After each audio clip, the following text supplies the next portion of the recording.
السلام علیکم۔ حضرت شاہ ولی اللہ کے فرزند نامور شاہ عبدالعزیز محدث دہلوی امام حسن رضی اللہ تعالیٰ عنہ اور امام حسین رضی اللہ تعالیٰ عنہ کی شہادت کو شہادت رسول خدا صلی اللہ علیہ وسلم سے تعبیر کرتے ہوئے فرماتے ہیں کہ آدم علیہ السلام سے لے کر عیسیٰ علیہ السلام تک تمام پیغمبران کے اوصاف، کمالات، خوبیاں خاتم الانبیاء محمد مصطفیٰ صلی اللہ علیہ وسلم میں جمع ہو گئی تھیں، مگر ایک کمال باقی رہ گیا تھا، وہ تھا شہادت کا مرتبہ۔ وہ حضور اکرم صلی اللہ علیہ وسلم کو خود حاصل نہیں ہوا تھا۔ اس کا راز یہ تھا، اگر حضور اکرم صلی اللہ علیہ وسلم کسی جنگ میں شہید ہو جاتے تو اسلام کی شوکت متاثر ہوتی۔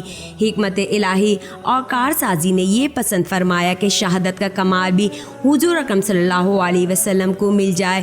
امام حسن رضی اللہ تعالیٰ عنہ 15 رمضان 3 ہجری کی شب کو مدینہ منورہ میں سورہ کوثر کی پہلی تفسیر بن کر صحن علی المرتضیٰ و خاتون جنت حضرت فاطمہ الزہرا رضی اللہ تعالیٰ عنہ میں تشریف لائے۔ رسول خدا صلی اللہ علیہ وسلم کے لیے امام حسن رضی اللہ تعالیٰ کی آمد بہت بڑی خوشی تھی، کیونکہ جب مکہ مکرمہ میں رسول کریم صلی اللہ علیہ وسلم کے بیٹے یکے بعد دیگرے رحلت فرماتے رہے تو مشرکین طعنے دیتے اور آپ کو بڑا صدمہ پہنچتا۔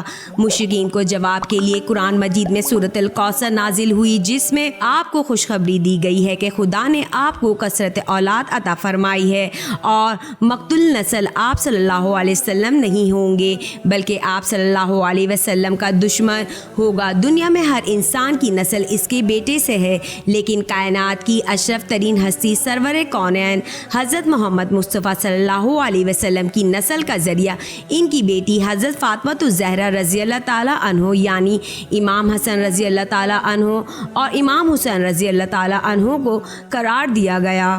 حضرت ابن عباس سے روایت ہے کہ آقا و مولا نے حسن بن علی رضی اللہ تعالیٰ عنہ کو اپنے کندھے پر اٹھایا ہوا تھا تو ایک آدمی نے کہا، اے لڑکے کیا خوب سواری پر سوار ہو۔ نبی کریم صلی اللہ علیہ وسلم نے فرمایا کہ سوار بھی تو بہت خوب ہے۔ حضرت ابو ہریرہ رضی اللہ تعالیٰ عنہ فرماتے ہیں کہ ہم آقا و مولا صلی اللہ علیہ وسلم کے ساتھ سفر پر نکلے، راستے میں آپ نے حسنین کریمین رضی اللہ تعالیٰ عنہ کے رونے کی آواز سنی تو آپ ان کے پاس تشریف لے گئے اور رونے کا سبب پوچھا۔ سید فاطمہ الزہرا رضی اللہ تعالیٰ عنہ نے فرمایا کہ انہیں سخت پیاس لگی ہے۔ حضور اکرم صلی اللہ علیہ وسلم نے پانی کے لیے مشکیزے کی طرف بڑھے تو پانی ختم ہو چکا تھا۔ آپ نے لوگوں سے دریافت کیا، مگر گرمی کی وجہ سے زیادہ استعمال کے باعث کسی کے پاس پانی موجود نہ تھا۔ آپ نے سید فاطمہ الزہرا رضی اللہ تعالیٰ عنہ سے فرمایا، ایک صاحبزادہ مجھے دے دو۔ انہوں نے پردے کے نیچے سے ایک شہزادہ دے دیا۔ آپ نے اسے سینے سے لگا لیا، لیکن وہ سخت پیاس کی وجہ سے مسلسل رو رہا تھا۔ پس آپ نے باری باری دونوں شہزادوں کے منہ میں اپنی زبان مبارک ڈال دی تو وہ سراب ہو کر خاموش ہو گئے۔ حضرت انس رضی اللہ تعالیٰ عنہ سے روایت ہے کہ رسول اکرم صلی اللہ علیہ وسلم سے پوچھا گیا کہ اپنے اہل بیت سے آپ کو سب سے پیارا کون ہے؟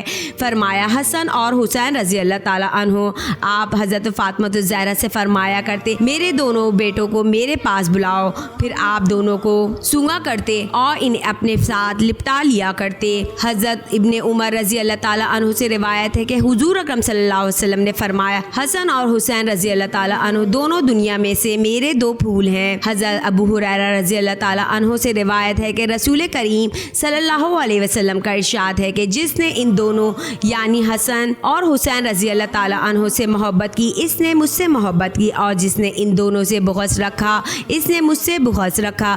حضرت ابن عباس رضی اللہ تعالیٰ عنہ سے روایت ہے کہ رسول کریم صلی اللہ علیہ وسلم نے فرمایا کہ میں تمہیں ان کے بارے میں نہ بتاؤں جو اپنے نانا نانی کے لحاظ سے سب لوگوں سے بہتر ہیں؟ کیا میں تمہیں ان کے بارے میں نہ بتاؤں جو اپنے چچا اور پھوپھی کے لحاظ سے سب لوگوں سے بہتر ہیں؟ کیا میں تمہیں ان کے بارے میں نہ بتاؤں جو اپنے ماں باپ کے اعتبار سے سب لوگوں سے بہتر ہیں؟ وہ حسن اور حسین رضی اللہ تعالیٰ عنہ ہیں۔ سید فاطمہ الزہرا رضی اللہ تعالیٰ عنہ سے روایت ہے کہ وہ حضرت حسن اور حضرت حسین رضی اللہ تعالیٰ عنہ کو رسول کریم صلی اللہ علیہ وسلم کے مرض الوصال کے دوران آپ صلی اللہ علیہ وسلم کی خدمت میں لائیں اور عرض کی، یا رسول اللہ صلی اللہ علیہ وسلم،